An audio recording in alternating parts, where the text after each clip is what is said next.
Assalamualaikum warahmatullahi wabarakatuh. Innal hamdalillah nahmaduhu wa nasta'inuhu wa nastaghfiruhu wa na'udzu billahi min sururi anfusina wa min sayyiati a'malina. May yahdihillahu fala mudilla lahu wa sayyiati a'malina. May yahdihillahu fala mudilla lahu wa may yudlil fala hadiya lahu.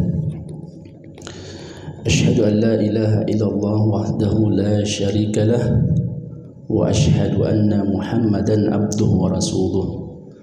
Allahumma shalli ala Muhammad wa ala ali Muhammad kama shallaita ala Ibrahim wa ala ali Ibrahim innaka Hamidum Majid.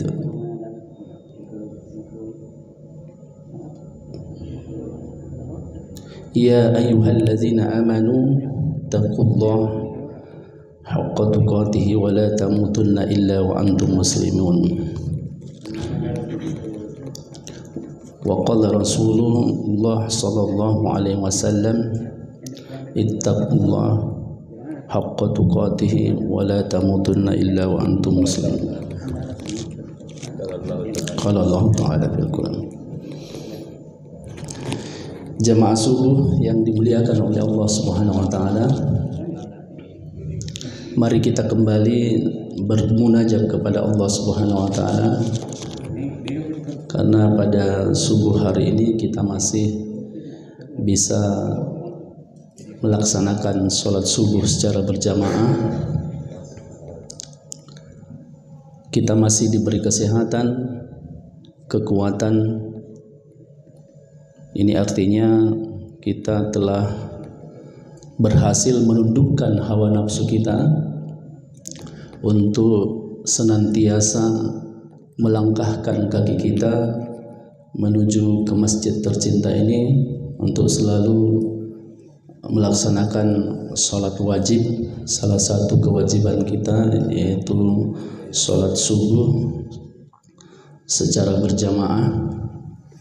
Kemudian salawat dan taslim kita peruntukkan kepada junjungan kita Nabi besar Muhammad sallallahu alaihi wasallam yang diutus oleh Allah Subhanahu wa taala sebagai uswatun hasanatan dan rahmatan lil alamin. Jamaah subuh yang dimuliakan oleh Allah Subhanahu wa taala,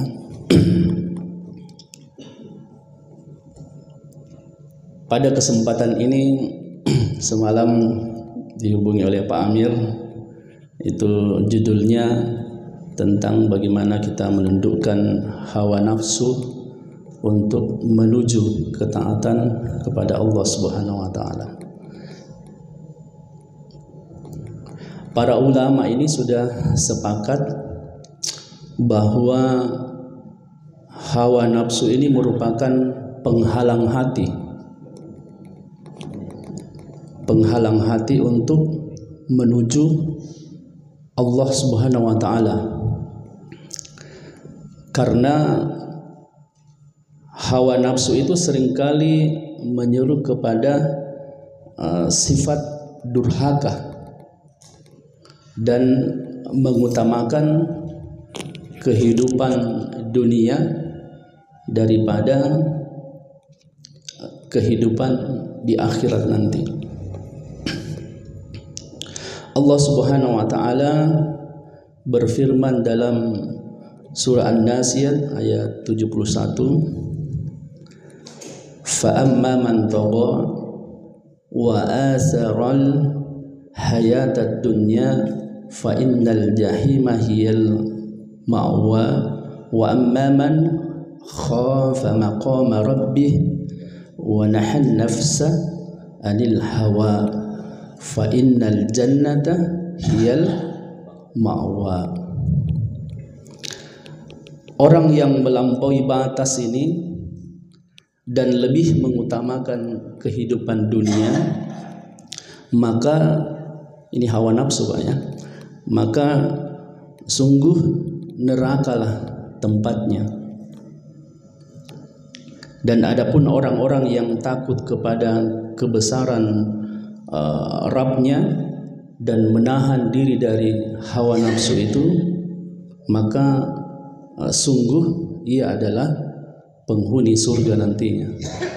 Amin, amin ya rabbal alamin. Semoga kita ini adalah termasuk orang-orang yang penghuni surga. Dari ayat ini dapat kita ketahui bahwa sifat hawa nafsu itu adalah durhaka, mengutamakan kehidupan dunia sehingga balasan yang layak bagi orang yang menurutnya adalah neraka. Untuk itulah Rasulullah SAW mengingatkan bahwa seseorang itu tidak akan beriman hingga hawa nafsunya mengikuti syariat Rasulullah SAW yang ia bawa. Ada sabda Rasulullah bersabda dalam riwayat At-Tabrani,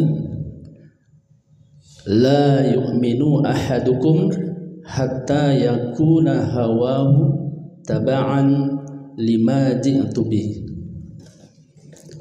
Yang artinya, tidaklah sempurna keimanan salah seorang di antara kalian hingga hawa nafsunya mengikuti apa yang aku bawa. Jadi yang bawa ini kita akan mengikuti Rasulullah SAW sebagai contoh, sebagai teladan hingga akhirat nanti yang akan membawa syafaatnya kita kepada kita semua ini.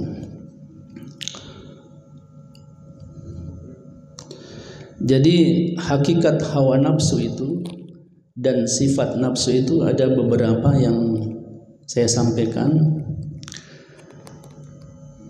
Hawa nafsu ini merupakan ungkapan dari kecintaan jiwa, kecintaan dari dalam jiwa kita ini, dan kecondongan manusia untuk mengikuti perintah-perintah yang bersumber darinya, dari Allah Subhanahu wa Ta'ala, entah itu perbuatan baik maupun itu perbuatan buruk.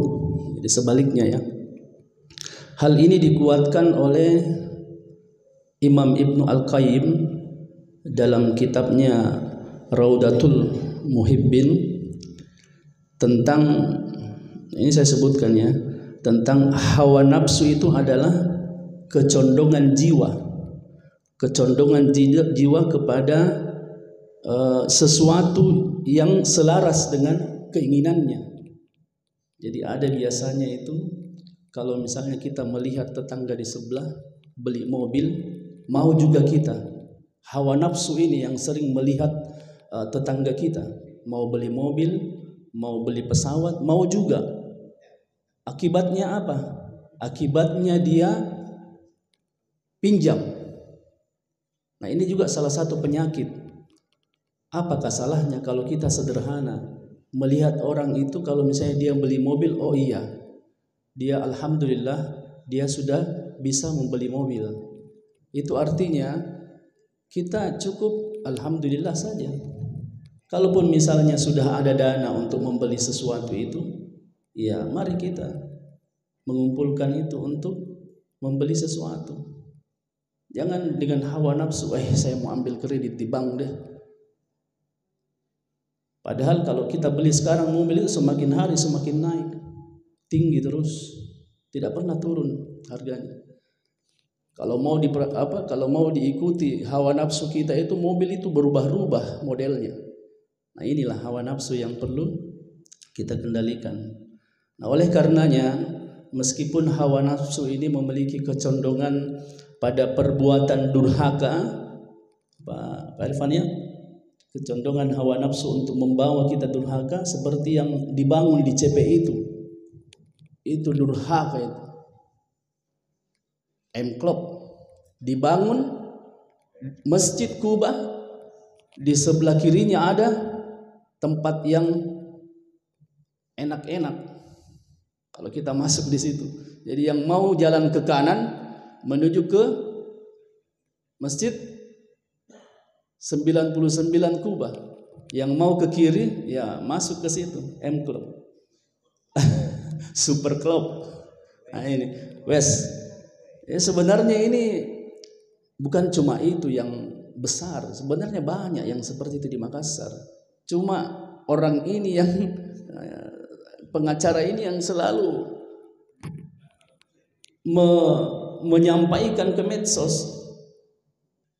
Bayangkan kalau di video itu kelihatan cuma itu berjoget-joget di atas, itu kita lihat di sini. Jadi bukan cuma itu saja, mungkin banyak itu di antara. Cuma pas orangnya ya itu. Ya itu sekarang sudah ditutup. Saya lihat kemarin waktu hari Minggu itu sudah ditutup, disegel. Tidak tahu kapan lagi mau buka ya. Kemarin juga ada demo sangat macet itu di Urip yang sering ke kampus, itu macet sekali kemarin.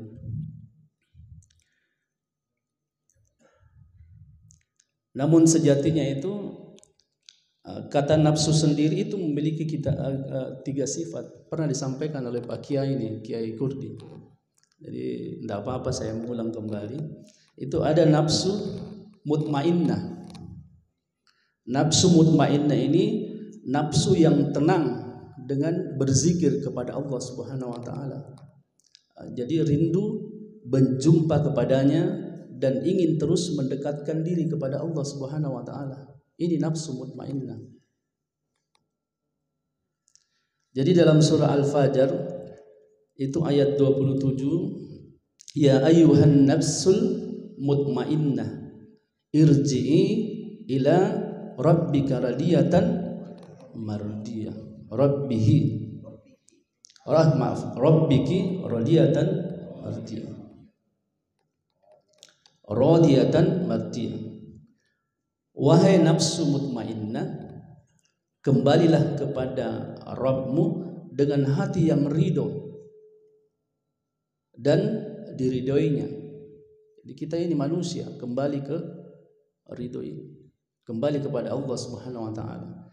Ini nafsu mutmainnah. Kalau kita bahasa Indonesia itu nafsu yang baik. Nafsu yang baik.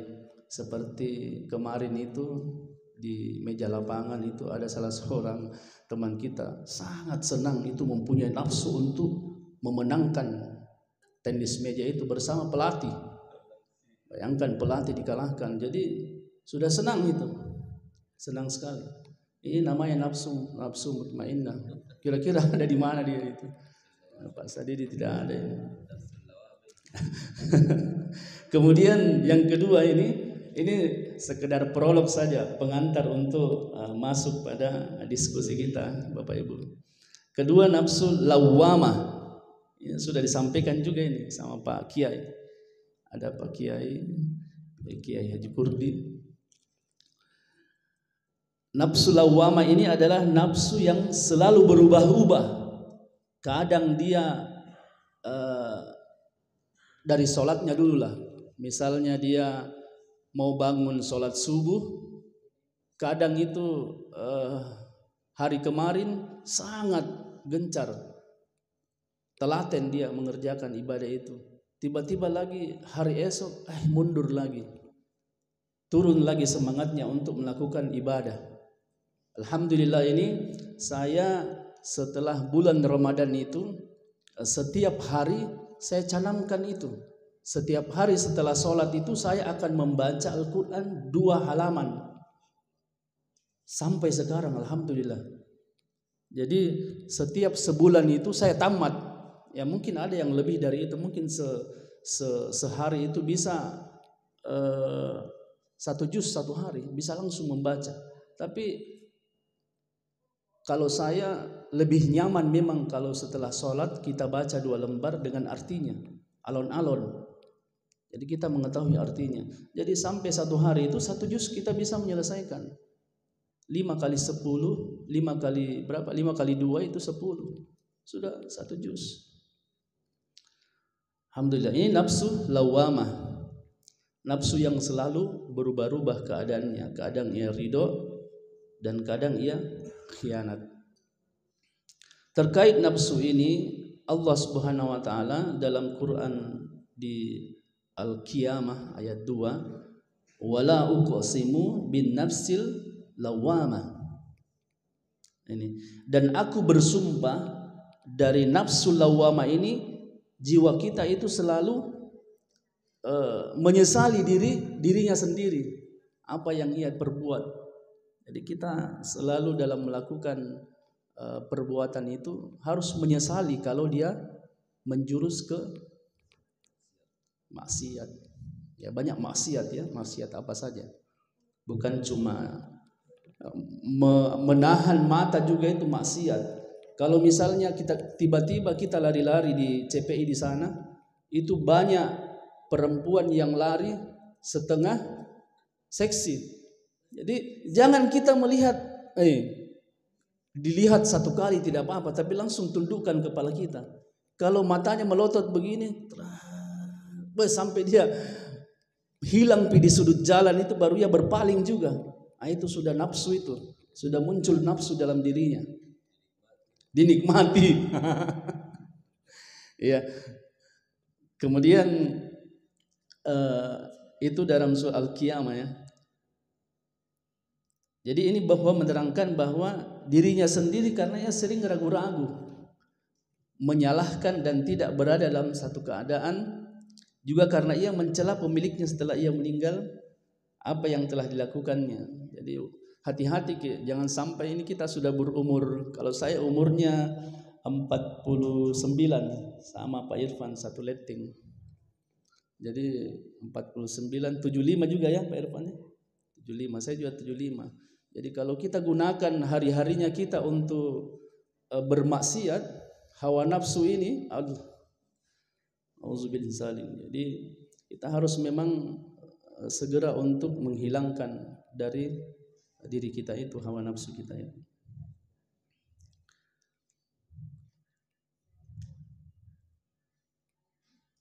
Kemudian tadi nafsu awamah. Kemudian yang ketiga ini, yang terakhir, karena ini sebagai prolog saja untuk menuju ke diskusi. Kemudian nafsu ammarah bisu. Ini merupakan nafsu yang tercela. Nafsu yang tercela. Ia selalu mengajak keburukan dan hal ini merupakan tabiatnya. Jadi ada juga orang yang selalu mengajak untuk selalu, misalnya dia selalu mau dugem, itu kan hal-hal yang berbau maksiat, dugem di tempat yang telah dibuat oleh pengacara itu. Nah itu, insyaallah itu kalau kita masuk ke sana luar biasa. Jadi pernah zaman jahiliyah juga pernah ikut dan masuk seperti itu, insyaallah luar biasa itu. Ya, ini merupakan nafsu amarah bisu. Jadi merupakan nafsu yang tercela ya. Jadi jangan kita ikuti ini karena sudah ia selalu mengajak kepada keburukan. Kalau kita diajak keburukan, ada orang yang mengajak kita, jangan kita ikut. Jadi terkait dengan nafsu ini, dalam surah Yusuf yang artinya itu, dan aku tidak menyatakan diriku bebas dari kesalahan, karena sesungguhnya nafsu itu selalu mendorong kepada kejahatan, kecuali nafsu yang diberi rahmat oleh Allah Subhanahu wa taala. Sesungguhnya Rabbku itu Maha Pengampun. Jadi inilah mungkin yang saya bisa dapat sampaikan. Nafsu, ada 3 nafsu ini. Mudah-mudahan kita pilih-pilihlah. Kita berada dari ketiga nafsu ini, kita berada di mana? Mau di nafsu awamah, mau di nafsu di mutmainnah, atau yang terakhir tadi itu nafsu ammarah bisu. Saya kira ini saja yang saya bisa sampaikan pada kesempatan ini. Assalamualaikum warahmatullahi wabarakatuh.